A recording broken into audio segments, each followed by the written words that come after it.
Hare Krishna. I am Radhika Pyari Devidasi, and this is the continuation of the Mahabharat series retold by Krishna Dharma Prabhu. Part 2, Chapter 28, Massacre by Night.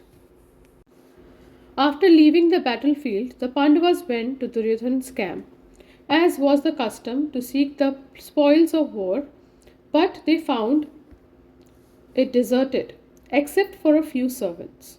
They rode in their chariots up to Duryodhana's royal tent and dismounted. As Arjuna was about to climb down from his chariot, Krishna said, "Take the Gandiva and your two quivers, O Partha. I will get down after you." Arjuna looked curiously at Krishna, but he did as he was requested. After he had got down, Krishna jumped clear of the chariot. At that moment, Hanuman left the banner and vanished. As he did so, the chariot suddenly caught fire without any apparent cause. In moments, it was a pile of ashes. The Pandavas gazed in amazement at the charred and smoldering remains. Arjuna asked Krishna what had happened, and he replied, "The chariot was struck by the most powerful celestial weapons. Only because of my presence was it not previously incinerated." Krishna went over to Yudhishthira and embraced him with a smile. "O king, by good fortune you have gained victory. By good fortune you and all your brothers are well. Now do what should be done to rule the earth." Placing an arm around Arjuna's shoulder, Krishna continued, "Previously, this Dhananjaya greeted me when I came to Virat, offering me worship and love. He said, 'O Keshava, you are my brother and my friend. Indeed, you are the Lord of my life. Therefore, you should always protect me.' I responded, 'So be it,' and have kept my word." Tears fell from the Pandavas' eyes as Krishna spoke.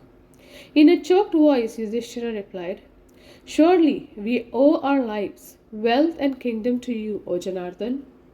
Everything is due only to your favor. Who but you could have withstood the weapons of Bhishma, Drona, and Karna? Only because of your protection was Arjuna able to defeat so many invincible heroes. The great Rishi Vyasdev told me that wherever you are, there will always be righteousness and victory." Krishna smiled. With an arm around both Yudhishthir and Arjun, he entered Duryodhana's tent, followed by the other Pandavas.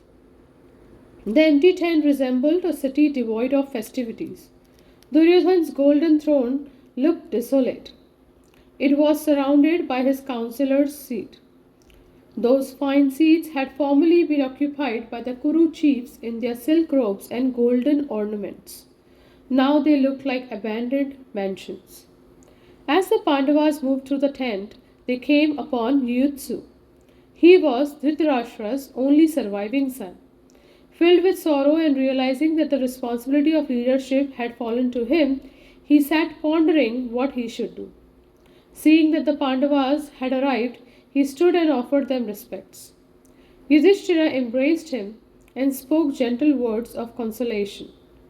He told him to return to Hastinapur and to comfort his father and Gandhari, who would surely be overpowered by unbearable grief. Yuyutsu bowed to Yudhishthira and left the tent. Mounting his chariot, he left at once, making his way to Hastinapur along the moonlit forest paths. In one huge section of the royal tent, the Pandavas found the immense wealth Duryodhana had brought from Hastinapur. Gold, silver, jewels, pearls, rich ornaments, blankets, and skins lay in heaps on the rugged floor. After loading the wealth onto their chariots, the Pandavas rested for a while on the many silk-covered couches in the tent. As the evening wore on, Krishna said to Yudhishthira, "O king, in accord with sacred tradition, you and your brothers should remain here for the first night of victory. The rest of the army may return to our camp." Agreeing, Yudhishthira told his men to return to camp and take rest, while he and his brothers remained. After the warriors had left, the Pandavas spoke again with Krishna. He wanted Krishna to be the first among his party to meet Gandhari in Hastinapur. Yudhishthira feared her ascetic powers, revealing his anxiety, he said. When the pious queen hears how Bhima slew her son, she will surely release the fire of her anger. She could destroy the three worlds with her accumulated ascetic powers. That blessed lady is always engaged in severe austerities. I fear she will reduce us to ashes when she learns what has happened. O Keshav, I think only you will be able to pacify her. Eternal and possessed of unfading glories, you are the creator and destroyer of everything. With reasonable arguments, O Madhav, you should remove her anger. Hearing his anxious request, Krishna turned to Daruka and said, "Prepare my chariot." Then he left for the city. Arriving at sunrise, Krishna went straight to Dhritarashtra's palace, where he first saw Vyasdev. He immediately offered his prostrated obeisances, clasping the rishi's feet, and then went with him into Dhritarashtra's chamber. The blind king sat silent with Gandhari by his side. Having been announced by Vyasdev, Krishna went over and took Dhritarashtra's hand. Krishna wept openly for some time without saying anything. Then Krishna washed his eyes and face with cool water fetched by a servant. Still holding on to Dhritarashtra's hand, he said gently, "O Bharat, monarch, you know everything past and future. You are well aware of the course of time. All that is brought into being will again be destroyed in due course. This no man can change. O king, out of respect for you, the Pandavas tried repeatedly to make peace in order to prevent this destruction. The virtuous Yudhishthira tolerated all kinds of suffering, even going into exile and living in concealment. He and his brothers endured all kinds of miseries as if helpless, hoping that peace would be maintained. Krishna looked around Dhritarashtra's chamber. The first rays of the sun were shining through the lattices, picking out the numerous empty seats around the hall. Curls of frankincense smoke were caught into the bright beams of light. From outside in the palace gardens, the sounds of various birds could be heard. The sweet sounds contrasted with the rising and falling cries of women in the palace's inner apartments, wailing for their slain husbands and sons. Seated at the king's side, Krishna continued, "Remembering all this and how you caused it, O mighty one, do not harbor ill feelings towards the Pandavas. You know of Yudhishthira's devotion for you. He is consumed by grief, feeling himself responsible for the death of all his kinsmen. Out of shame, he does not want to appear before you now, although he shares your sorrow." Krishna looked across at the blindfolded Gandhari, addressing her softly. "O daughter of Suval, O lady of excellent vows, hear what I say. There is no woman like you in the world. Do you recall how you reprimanded your sinful son when you told him that victory follows righteousness? He did not heed you. Now it has come to pass, exactly as you said. Knowing all this, O auspicious queen, you should not grieve. Do not curse the Pandavas. Let not your heart be bent towards their destruction. Surely with your angry eyes you could annihilate the entire world, if you so desired." Tears flowed from under the silk wrapper around Gandhari's eyes. She remained silent, unable to find her voice. Finally she said, "What you have said is true, O Keshav. My mind is unhinged by grief. But on hearing your words I am pacified. O Janardhan, this old monarch has no more sons. You and the sons of Pandu are now his only refuge." Gandhari buried her face in a cloth and wept aloud. Krishna consoled her and her husband, speaking wisdom from the Vedas. After spending some time with them, he rose and said, "I will come to see you again. Please grant me leave now to return to the Pandavas." Both Dhritarashtra and the queen offered him their respects and gave him permission to leave. Krishna then left the chamber and met Daruka, ordering him to carry him back to the Pandavas' camp. Watched by thousands of cheering citizens who had heard of his arrival, Krishna went swiftly out of the northern gate and back to Kurukshetra. After the Pandavas had left Duryodhan, the three surviving Kauravas came out of hiding and went to see the fallen prince. He looked like a gigantic sal tree felled by a storm. Covered in blood and breathing heavily, he was obviously in pain. All around him, carnivorous beasts raged like men seeking wealth from a king. His brow was contracted by furrows of rage, and his eyes were red with anger.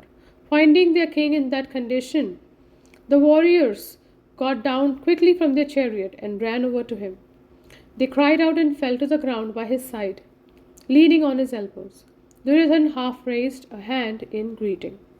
Ashwathama knelt in front of him with tears streaming down his face. Truly, there is nothing permanent in this world, O king.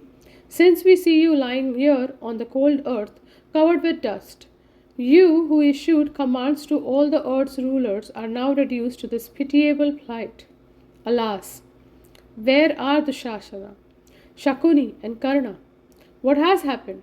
Surely it is difficult to know the ways of Yamraj, the lord of karma, since you, O mighty emperor, have been brought to such a state.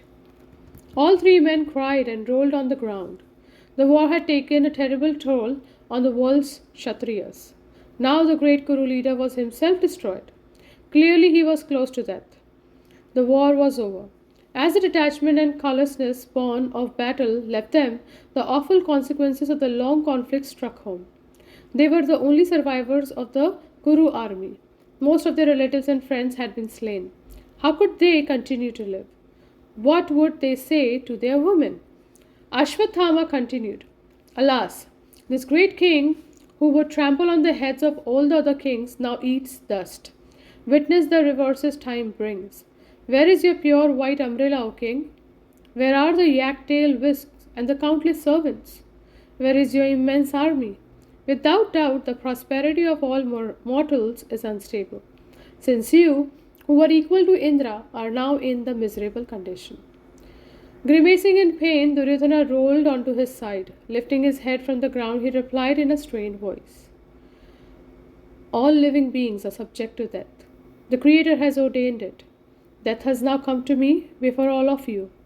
By good fortune, I have been killed in battle while I fought without showing my back. Struck down by a low blow from Bhima's mace, I was finally killed by deceit. By good luck, you three have survived. Do not grieve for me. If the Vedas are all at all authoritative, then I have attained the blissful regions. Destiny is all powerful. In accordance with my fate, I lie here, deprived of opulence. Leave me be.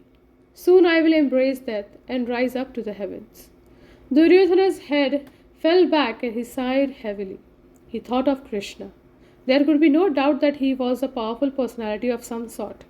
Only by his power and contrivances had the Pandavas been successful. Duryodhana wondered again if he might actually be the Supreme Lord. If that were true, then his partiality towards the Pandavas surely seemed unbecoming. It was hard to understand. A spasm of pain racked his body and he cried out. Tears flowed down his face as he slumped to the ground. Ashwathama ground his teeth and stared into the distance. Still furious about the way his father had been killed, he was even further incensed to hear that Bhima had slain Duryodhana with an unfair blow. Breathing heavily, his eyes red with anger, he declared, Listen to my words, O king, which I swear by truth itself and by all my acts of religion. Today, in Krishna's presence, I will dispatch the Pandavas to Yamraja's abode.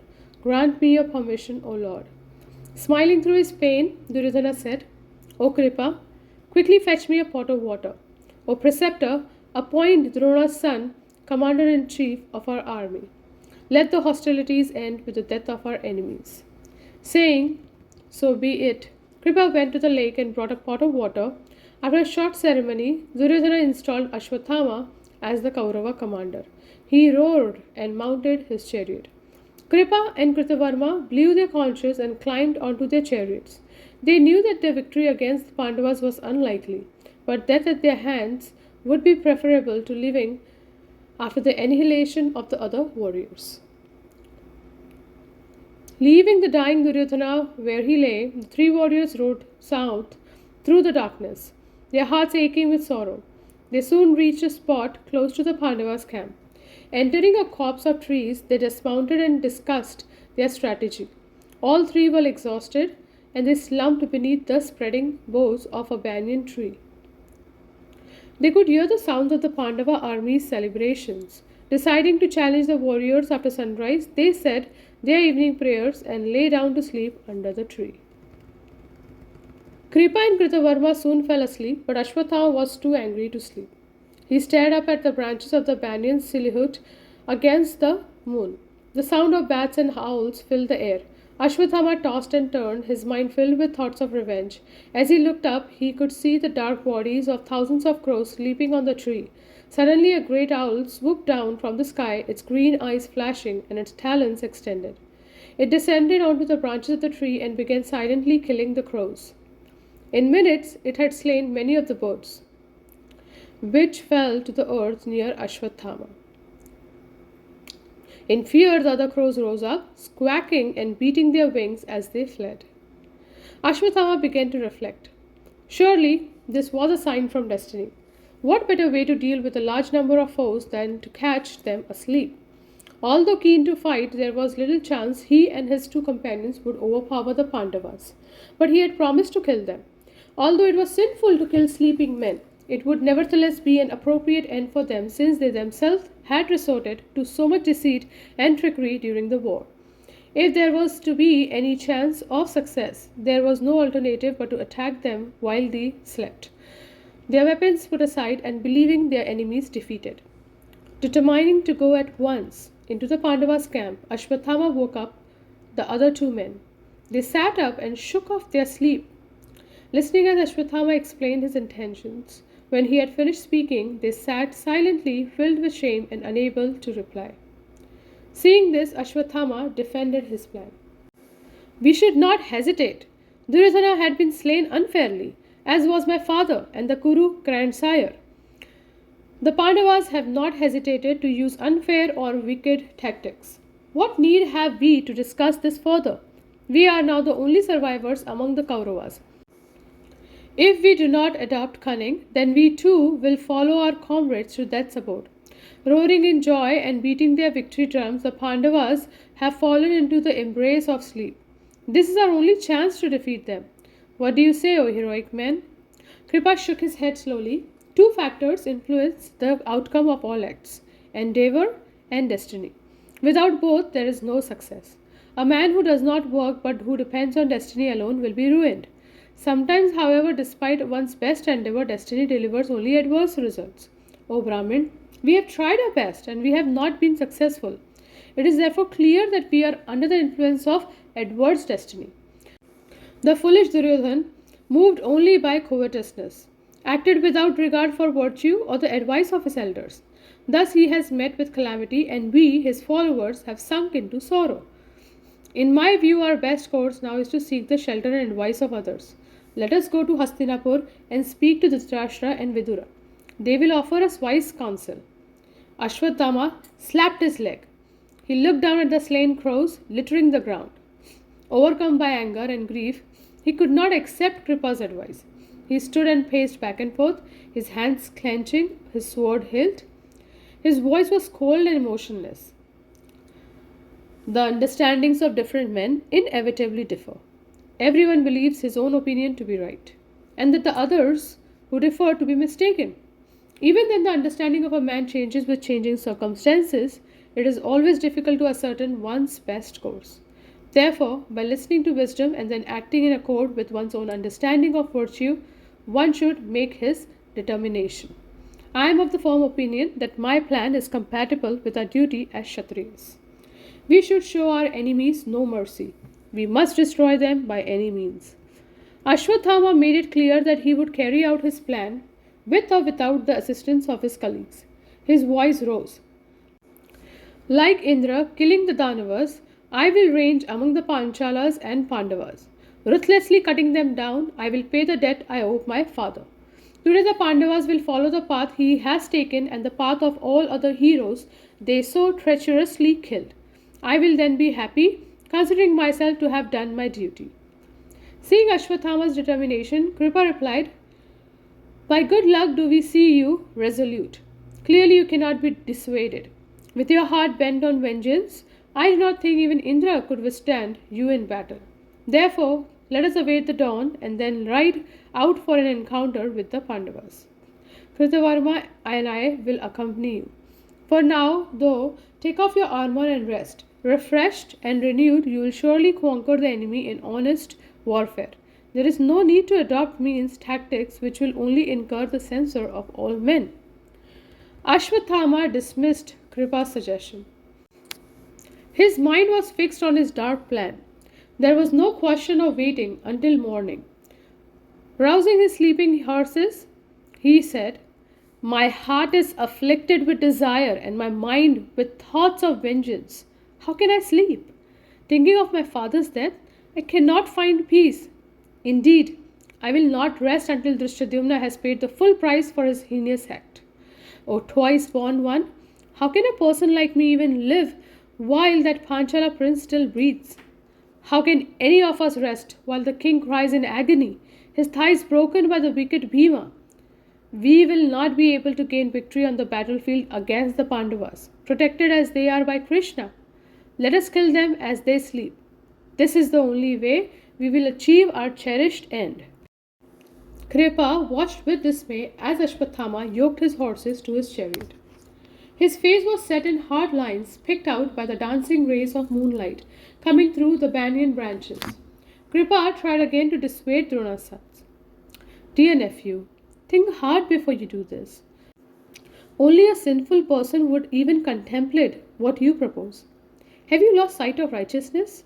Surely one who does not control his senses cannot understand morality, even if he serves learned superiors, just as a wooden spoon cannot taste the soup.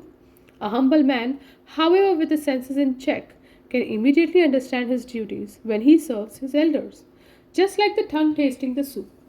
As your well-wisher, I am trying to restrain you from something that will result only in your condemnation, and which will leave you repenting afterwards. You are celebrated in this world as a great warrior. Do not destroy your good reputation. Do not sink into a limitless hell by killing sleeping men who are as good as dead already. Fight fairly and win everlasting fame. We will help you without doubt. This is my opinion, O mighty armed one." Ashwathama mounted his chariot and looked down at Kripa. "What you say is true, uncle, but in my view it is fitting that the Pandavas meet such an end. They have acted heinously themselves and now deserve no mercy. I cannot stand the thought of Duryodhana lying in agony, nor of the wicked Panchala sleeping in peace after the sinful slaughter of my father. Having killed those wild men, I do not care if I am born as a worm or an insect in the next birth. You cannot frustrate my resolution. I am going with or without you." Kripa and Kritavarma looked at each other and shook their heads. They could not stop him. It seemed as if destiny had ordained that the final act of war would be played out that night. They were the only surviving Kauravas and Ashwathama was their commander. Considering this, both men finally decided to accompany them. If there were to be fight, then it was their duty to assist him. They had already committed themselves to Duryodhana's cause, killing countless warriors on the enemy's side. There was no point now in abandoning the fight when the Kauravas' last hope depended upon them. Resigned, they yoked their chariots and followed Ashwathama, who had by this time already driven away. As he approached the camp's northern gate, Ashwathama saw before him a strange being with a blood-soaked tiger skin wrapped around his loins. His upper garment was a black deer skin, and he had a large snake draped around his shoulders as a sacred thread. Around his biceps he wore two snakes as armlets, and in his hands he held fierce-looking weapons. His mouth seemed ablaze, and his fearful face he had 100 eyes. Seeing the terrible being, Ashwathama, who was beyond fear, raised his bow and shot numerous celestial weapons at him. But the being absorbed them all and stood unaffected. Ashwathama released a long steel dart that flew like a blazing comet towards the being, only to shatter into pieces when it struck him. Drona's son then hurled his scimitar and then his mace, but those weapons were also absorbed into the being's body. Having exhausted his weapons, Ashwathama saw that the being was still standing before him. He sensed it was Shiva, whom he had worshipped throughout his life. Only that unlimited deity could have withstood his powerful attack. Ashwathama threw down his weapons and jumped off from the chariot. Trembling, he knelt before the god. Surely he should have heeded Kripa's admonition. Now the powerful Mahadev, no doubt protecting the Pandavas on Krishna's order, would kill him for his sinful intentions. Bowing his head to the ground, Ashwatthama offered numerous prayers to the powerful divinity. After praying and supplicating Shiva for some time, Shiva spoke in a thunderous voice. O child, all through the war I have protected Pandu's sons. Out of my love for Krishna, I am always inclined to his worshippers. Now the Pandava warriors are being assailed by time. They have carried out the desires and plans of the Supreme, Providence freeing the world of its great burden. Now their own destined end is near. O son of Drona, it is ordained that you will be the instrument of their destruction. I will empower you. Take this sword and use it to slay the remaining Pandava troops. Shiva held out a great sword, which shone brilliantly and had a handle set with bright gems. After handing the sword to Ashwatthama, he vanished from the spot. Suddenly, Ashwatthama felt himself infused with tremendous energy. His body seemed to burn with power and his eyes glowed. As he remounted his chariot and moved towards the entrance of the Pandavas' camp, both Kripa and Kritavarma caught up with him. Ashwatthama was overjoyed to see them joining him. Without telling them of the episode with Shiva, which had almost seemed to be a dream, he said, O heroes, it is good that you have remembered your duties. We will now end the conflict by slaying the wicked Pandavas. I will enter the camp and range about like Yamraj himself. You too should remain outside. If anyone tries to escape, slay them. After the plan had been agreed upon, Ashwatthama went quietly towards the camp. Clutching Shiva's effulgent sword, he got down from his chariot and leapt over the surrounding wall. Guided by signs, he slithily made his way to Drishtadyumna's tent. The whole camp was silent and still. The exhausted warriors sunk in sleep. Ashwatthama carefully entered Drishtadyumna's tent and saw him lying in sleep on a rich silken bed. Moving swiftly, Ashwatthama kicked him. Drishtadyumna awoke and sat up. Ashwatthama caught him by the hair and dragged him from the bed, still kicking his head and chest. Drishtadyumna, surprised and still half asleep, was unable to overpower his aggressor. Ashwatthama threw him to the ground and stamped on his neck. Drishtadyumna tore off at his attacker with his nails and cried out, O Ashwatthama, kill me with a weapon. Let me thus through you reach the blessed regions reserved for those who die in battle. Ashwatthama laughed hideously. O wretch, there is no bliss for those who kill their preceptors. Nor do you deserve a warrior's death. I will slay you like the animal you are. Ashwatthama repeatedly stamped on Drishtadyumna with his heel, killing him mercilessly. Hearing the Panchala prince's cries, the guards and women who were in the tent came running. Ashwatthama left the tent quickly, looking for the Pandavas themselves. Coming next to the large tent close to Drishtadyumna's, he guessed he had found them. The tent was decorated with numerous flags and garlands and had the finest of golden chariots standing nearby. Ashwatthama entered and, going into the inner section of the tent, saw 5 warriors asleep next to one another. Ashwatthama felt a surge of joy. Here were the brothers. Raising his sword, he brought it down on the first of the 5 men and killed him with one stroke. He then similarly killed the other 4 before anyone awoke. Outside the tent, he could hear the clamor of the warriors looking for him. He rushed out with his fearful sword raised high, roaring like an infuriated lion. Seeing him advance like death personified with his sword dripping blood, the warriors fell back in fear. Ashwatthama ran at them and slaughtered them as a lion kills deers in the forest. Quickly putting on their armor, other Kshatriyas came out of their tents and surrounded Ashwatthama. Charged with Shiva's power, however, and filled with his own wrath, Ashwatthama quickly slew them. He rushed into the next tent and found Uttamaujas just rising from bed in surprise at the clamor outside. Ashwatthama ran over and kicked him, killing him in the same way as he killed Drishtadyumna. Ashwatthama then encountered Yudhamanyu, who rushed at him whirling a mace. Yudhamanyu struck Ashwatthama full on the chest, but Drona's son was not affected. Seizing his assailant, he threw him to the ground and killed him with powerful kicks and punches. Numerous other warriors attacked Ashwatthama, but they were all savagely slain. Relentlessly hacking at the Pandava troops. With his celestial sword, he slew many while they lay on their beds, and hundreds of others who tried to resist him with weapons. Possessed by a frenzy of anger and bloodlust, he moved through the camp, killing every warrior he would encounter.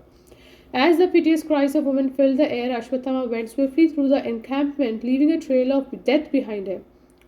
Caught unawares and shocked by his intensity and power, none among the Pandava forces could resist him.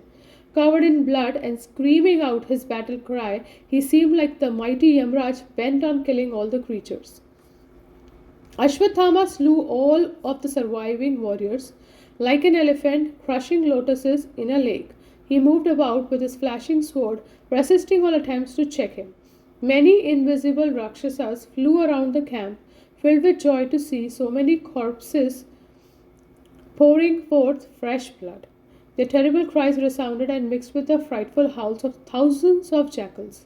Horses and elephants, terror stricken, ran about wildly. Confused warriors came out of the quarters and looked around in the darkness to see what was happening. Seeing Ashwatthama whirling his blooded sword, many of them mounted horses and sped towards the camp's gates. Others ran on foot, trying to escape.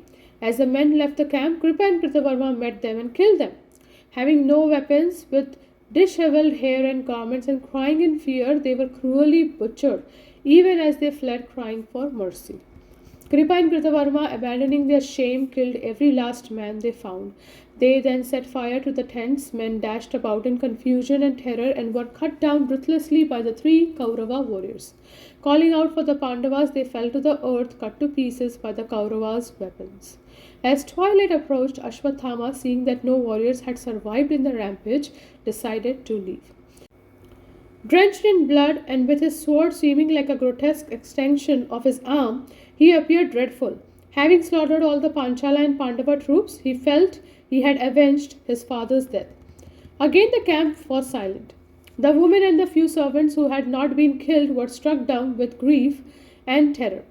They hid themselves as Drona's sons left, again by the northern gate. His 2 companions were waiting for him. When they informed him that no one had escaped, he praised them. After mounting his chariot, Ashwatthama considered how best to inform Duryodhan. He wanted to cheer the defeated prince before he died. But Duryodhan would hardly be able to believe that the Pandavas and all their troops had been slain. Ashwatthama thought he should show him the Pandavas' heads. That would convince him. He rode swiftly back into the camp, going quickly into the tent where the 5 dead bodies lay. He took out his sword to sever their heads. The first light of dawn was entering the tent and he approached the bodies. He realized with dismay that they were not the Pandavas at all. They were Draupadi's 5 sons. The Pandavas must not even be present, since no warrior in the camp had escaped. Ashwatthama's sword dropped to his side. Deeply disappointed, he wondered what to do. After some thought, he decided to take the 5 heads anyway and convince Duryodhan that they were in fact the Pandavas. At least he could bring some happiness to the fallen Kuru leader before he died. He took the 5 heads and placed them on his chariot. Then he drove out of the camp towards Duryodhan. The sun had just risen as his party reached them. 3 men saw Duryodhan lying surrounded by carnivorous beasts. He was pale and clearly on the verge of death. With difficulty, he scared away the wolves and hyenas that kept coming up to him. Ashwatthama leapt down from his chariot. After chasing the beast away, he knelt before Duryodhan. Kripa also got down and stood by the dying prince's side. He addressed him in a sorrowful voice. Surely nothing is difficult for destiny to achieve. See how this once great king now lies here. He who would walk on the heads of all other kings now lies in the dust, struck down by the foe and bathed in blood. His golden mace, so dear to him, lies by his side like a faithful wife by the side of her husband. He who was formerly attended by Brahmins seeking wealth is now attended by vicious beasts and birds seeking to eat his flesh. Witness the reverses brought about by time. Ashwatthama spoke more joyfully, telling Duryodhan now he had slaughtered the Pandavas and their warriors. I have killed them all. See here the heads of the 5 brothers, O king. As Ashwatthama climbed on his chariot and to fetch the heads, Duryodhan opened his eyes and sat up, leaning on his elbows. O son of Drona, you have accomplished what not even Bhishma, Karna, or even your own father could achieve. His voice was barely above a whisper. This has filled me with happiness. I will go now to the heavens where we will all meet again. Ashwathama came down from his chariot, holding the 5 heads by the hair. He placed them by Duryodhana's side and said, "Here are your sworn enemies, O king." Duryodhana reached over and felt the heads. He found it hard to believe that they could be Pandavas. They looked like them, but perhaps they were their sons. Duryodhana knew how to tell the difference. He squeezed the skulls with his powerful hands, exerting the last of his strength. As he did so, the heads collapsed. He could understand that these were the heads of the Pandavas' teenage sons. Duryodhana fell to the ground with a sigh. "These are Draupadi's sons, O Brahmin, and not the Pandavas. The heads of those 5 heroes are as hard as iron, but I have easily crushed these heads, even in my weakened condition. Alas, what a terrible act you have performed. These boys were the future hope of the Kuru house. Now everything is lost." Duryodhana lay lamenting, his eyes closed in pain. Although he hated the Pandavas, he was not pleased to see their sons murdered. Who now would carry on what was, after all, his own family line? All his own brothers were dead. Now, by killing Draupadi's sons, Ashwathama had practically ended the Kuru dynasty. Gasping, "Alas, alas!" Duryodhana gave up his life. His head slumped to the side as his last breath came out. The 3 Kauravas cried out in distress. Seeing that he had died in acute disappointment rather than the joy for which he had hoped, Ashwathama immediately felt remorse. After gazing with tear-filled eyes at the king, the 3 men built a large funeral pyre. Placing Duryodhana's body on it, they recited prayers and carried out his last rites, sprinkling his body with sacred water fetched from the Ganga. They then set light to the pyre and wailed in grief as the fire consumed him. When the flames expired, Kripa gathered up the last remains of the body and carried them to the river, placing them in the water while chanting Vedic mantras. Having completed the rituals, the 3 warriors mounted their chariots and set off in silence towards Hastinapur. Thus ends the 28th chapter, part 2 of the Mahabharat series, Massacre by Night. Thank you very much. Hare Krishna.